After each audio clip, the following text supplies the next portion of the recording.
수강생 여러분 안녕하세요. 지난 시간은 서구에서 시작된 근대 철강 산업의 시작에 대해 말씀드렸습니다. 이번 시간에는 일본 근대 철강 산업의 시작이라는 주제로 식민지 조선에서 철강 산업을 이식한 장본인인 일본이 근대 철강 산업을 어떻게 시작하는지에 대해 정부 차원의 육성 정책과 관영제철소 건설과 운영 과정에 대해 살펴보도록 하겠습니다. 일본의 근대 산업화 과정은 이른바 메이지 유신으로부터 시작됩니다. 메이지 유신을 통해 도요토미 히데요시에 이어 정권을 잡고 200년 이상 일본을 통치했던 도쿠가와 막부가 해체되고 메이지 정부가 들어서게 됩니다. 메이지 정부는 식사능업의 슬로건 아래 서양 제국에 맞서 산업 자본주의를 육성하여 국가의 근대화를 달성하기 위해 여러 정책을 추진하였습니다. 그 내용은 기본적으로 서구 제국주의를 모방하는 것이었습니다. 정치적으로는 영국의 입헌군주제를 모방하고 경제적으로는 정부 주도하에 서구식 자본주의를 받아들여 산업화를 추진하였습니다. 산업화의 방법은 당시 서구 후발 국가들인 독일, 러시아가 그랬듯이 국가 주도하에 정부 재정을 가지고 주요 산업을 육성하는 것이었습니다. 이를 위해 메이지 정부는 유신 직후인 1870년 산업화를 지휘하는 정부 관청으로 공부성을 설치하고 관영사업의 이름으로 국가가 직접 공장을 설치하고 서구 기술을 도입하여 운영했습니다. 주로 유럽과 미국에서 기술자들을 정부가 직접 고용하고 유학생을 파견하는 등의 방법을 통해 서구 선진 산업 기술의 도입에 나섰습니다. 제철소의 건설도 관영사업의 일환이었습니다. 1875년 이와테현 가마이에 일본 최초의 근대적 제철소가 건설을 시작하였습니다. 용광로로부터 기계류 등 모든 설비가 영국제였고 그 조립과 설치도 영국과 독일 기술자를 고용하여 이루어졌습니다. 주요 설비는 선철을 생산하는 용광로의 경우 25톤급 고로 2기가 건설되었고 강철을 생산하는 제강 설비 대신 연철로 12기가 설비되었습니다. 연료도 코크스가 아닌 목탄을 사용하는 것이었습니다. 그럼에도 불구하고 대규모 장치산업인 철강산업의 성격상 당시 메이지 정부가 진행한 관영사업 중 가장 많은 자금이 투자된 사업이었습니다. 제철소 건설공사는 1880년 완공되어 조업이 시작되었습니다. 그러나 후발 국가가 늘 그렇듯이 제철소 가동은 순탄하지 않았습니다. 코크스가 아닌 목탄을 사용하고 강철이 아닌 연철 생산이라는 당시 서구 철강산업과 비교할 때 떨어지는 기술적인 문제와 더불어 원료 철광석 문제, 목탄 연료의 조달 문제 등으로 수입 철강제와의 가격 경쟁력에서 떨어졌기 때문입니다. 더 큰 문제는 당시 일본 국내 철강제 소비 시장이 이 시점에는 아직 크지 않았다는 것입니다.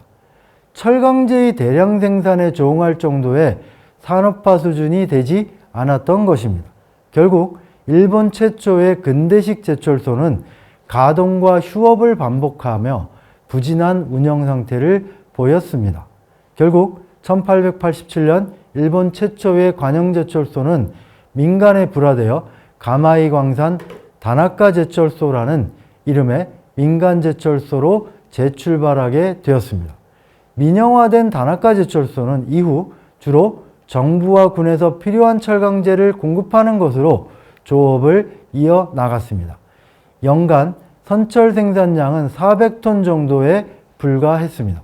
메이지 정부의 근대 제철소 건설의 첫 번째 시도는 이렇듯 소기의 성과를 이루지 못했지만 새로운 기회가 전쟁과 함께 찾아왔습니다.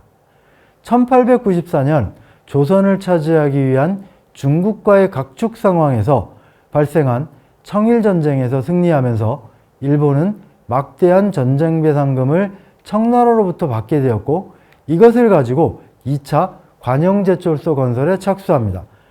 마치 근대 산업화에서 뒤떨어졌던 독일이 프랑스와의 전쟁에서 승리한 대가로 받은 전쟁배상금을 통해 급속한 국가주도 산업화에 나섰던 것과 동일한 모습입니다. 청나라로부터 받은 전쟁배상금으로 건설된 것이 사실상 일본 근대 철강 산업의 시작이라고 불리우는 관영 야하타 제철소의 건설입니다. 1896년 메이지 정부에 의해 결정되었고 1897년부터 건설에 들어갑니다.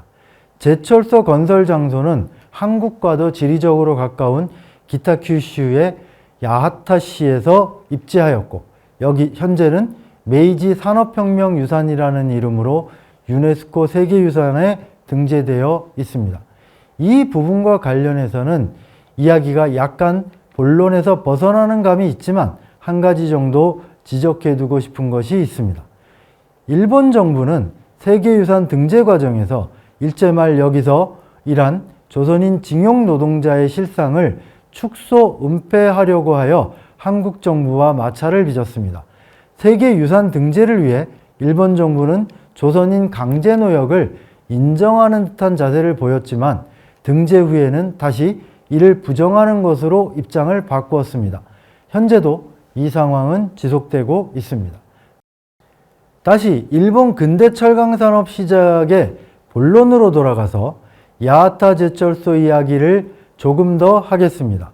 야하타 제철소 건설에 필요한 기술은 당시 미국과 함께 신흥 철강 강국으로 부상한 독일에 의존했습니다. 제철소의 전체 설계가 독일에 맡겨졌고 독일의 철강 기술자들이 일본에 직접 들어와 초기 제철소 가동을 지휘했습니다. 제철소는 100톤급 고로와 25톤급 평로, 아변 설비를 기반으로 하는 일관 제철소였습니다. 철광석을 녹이는 연료로 코크스를 사용하는 등 당시로서는 서구의 근대 제철소에 비교해도 시설면에서 떨어지지 않는 제철소였습니다. 1901년 가동에 들어간 야하타 제철소는 1870년대 최초 건설을 시도한 관영제철소와는 다르게 시장 문제에 직면하지 않았습니다. 곧바로 러일 전쟁이 일어났기 때문입니다. 야하타 제철소는 전쟁과 함께 성장합니다. 제철소 가동 후 얼마 되지 않은 시점에서 러일 전쟁이 발발하고 군수용 철강 수요가 급증하게 됩니다. 여기에 대응하여 곧바로 설비 확장 공사가 시작되었고 1910년대에 들어서는 제1차 세계대전의 전쟁 특수에 힘입어 확장을 지속합니다. 1910년대까지 총 3번에 걸친 확장 공사가 있었고 이를 통해 30만 톤 규모의 철강제를 생산하는 제철소가 되었습니다. 이것은 당시 일본 전체 철강제 생산의 80% 이상을 차지하는 압도적 규모였습니다.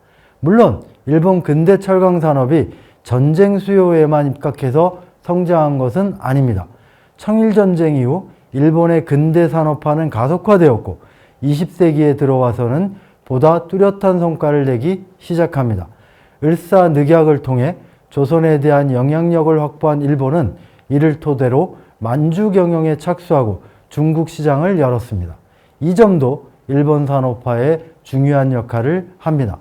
일본 근대 철강 산업의 시작은 사실상 20세기 시작과 함께 가동에 들어간 관영 야하타 제철소라고 할 수 있습니다.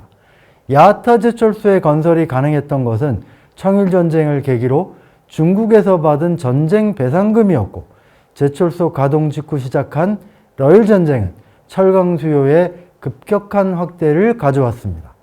그리고 이어진 조선의 식민지와 제1차 세계대전 전쟁 특수의 호경기 속에 철강 산업의 성장이 가속화되었습니다. 물론 그렇다고 하더라도 서구 철강 산업에 비할 바는 아니었습니다. 일본 철강 산업은 1920년대에 들어서야 연간 100만 톤 생산 규모를 가지게 됩니다. 당시 최대 철강 생산국이었던 미국의 연간 생산량은 그 10배에 달하는 1000만 톤이었습니다. 그러나 일본 자국의 산업화에 철강 산업이 토대로 작용한 것은 사실입니다. 일본 내 철강 수요가 급증하면서 민간업계의 철강산업 진출도 활발해졌습니다. 1910년대에 들어서면 고베 제강소, 일본 제강소, 스미토모 주강소, 일본 강관 등이 본격적으로 가동되었습니다. 미쓰비시가 식민지 조선에 진출하여 겸이포 제철소를 건설하는 것도 이즈음 시작된 일이었습니다. 이번 강의에서는 본 강좌의 주요 내용인 한국 근대 철강산업의 역사를 시작하기에 앞서 철강산업의 산업적 성격과 특징, 근대 철강산업이 시작된 유럽과 미국, 그리고 식민지 조선의 철강산업을 이식한 일본의 근대 철강산업 시작에 대해서 살펴보았습니다. 다음 두 번째 강의에서는 한국의 전근대 제철업에 대해서 살펴보겠습니다. 이는 일본에 의한 근대 철강산업 이식 이전에 한국에 존재했던 철의 생산과 관련된 역사를 살펴보는 것을 목적으로 합니다. 이를 통해서 전근대의 제철업과 근대 철강산업이 어떤 차이가 있는지 이해할 수 있을 것으로 생각합니다. 감사합니다.